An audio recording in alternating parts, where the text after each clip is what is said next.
वायनाड से अपनी जीत पक्की करने के लिए प्रियंका गांधी पहले इमोशनल रिश्ता पक्का कर रही हैं। इसीलिए वायनाड के वोटर से मलयालम में संवाद कर रही हैं, ताकि 13 नवंबर को वोट देते वक्त वोटर के मन में उन्हें लेकर अपनेपन की फीलिंग रहे।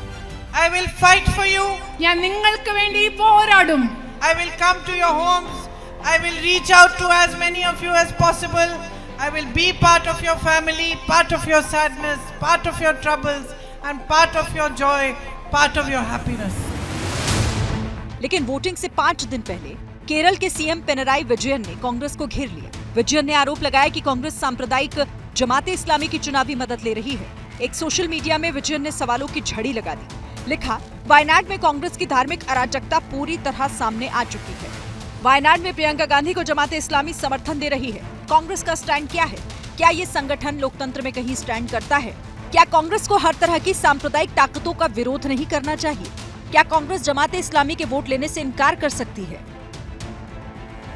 केरल में कांग्रेस और लेफ्ट भले ही आमने सामने हों, लेकिन लेफ्ट इंडिया अलायंस में भी है।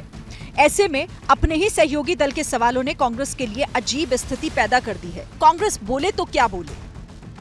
जिसके ऊपर कई देश विरोधी गतिविधियां करने का, आतंकी गतिविधियां करने का आरोप है, उसका सहयोग लेने वाली प्रियंका वढेरा जी, उनका मूल चरित्र, मूल पहचान आज वायनाड के चुनाव में एक्सपोज हो चुका है। ये प्रियंका जी की लोकप्रियता है, गांधी परिवार की सेवाएं हैं कि वहां हम 4-5 लाख वोटों से जीत रहे हैं। तो मुख्यमंत्री जी, कायदे से तो आपको उम्मीदवार वहां नहीं खड़ा करना चाहिए था, क्योंकि हमारा सिटिंग सीट थी। पिनराई विजयन ने ऐसे वक्त जमात वाला दाव खेला है जब 3 दिन का ही चुनाव प्रचार बचा है। कांग्रेस की दिक्कत यह है कि चुनाव के ऐन वक्त अगर जमात से सियासी जुगलबंदी का बढ़ चढ़कर खंडन करती है तो कहीं मुस्लिम वोटर बुरा न मान जाए। वायनाड लोकसभा सीट पर 46% मुस्लिम वोटर्स हैं, जबकि हिंदू मतदाताओं की आबादी 42% है। तीसरा बड़ा वोट बैंक ईसाइयों का है, जो 12% है।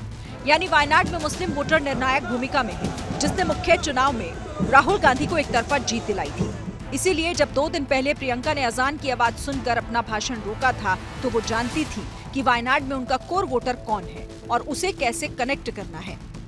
2019 लोकसभा चुनाव में वायनाड में राहुल को 65% वोट मिले थे, जबकि 2024 में राहुल को वायनाड में 60% वोट मिले। दोनों बार राहुल गांधी की सीधी टक्कर लेफ्ट उम्मीदवार से थी। एक राजनीतिक अटकल ये भी लगी कि कहीं विजयन का ये बयान प्रियंका को ही फायदा पहुंचाने की कोशिश तो नहीं। आसार कम है, क्योंकि वायनाड में लेफ्ट ही कांग्रेस की टक्कर में है। कांग्रेस की तरफ से प्रियंका गांधी उम्मीदवार है। बीजेपी ने नव्या हरिदास को मैदान में उतारा है। वहीं लेफ्ट से सत्यन मोकेरी ताल ठोक रहे हैं। ये भी संभव है कि कांग्रेस और जमाते इस्लामी को एक तराजू में तौलकर लेफ्ट खुद को कांग्रेस से बड़ा सेक्युलर बताने की ब्रांडिंग कर रहा हो, क्योंकि आगे 2026 का भी चुनाव है।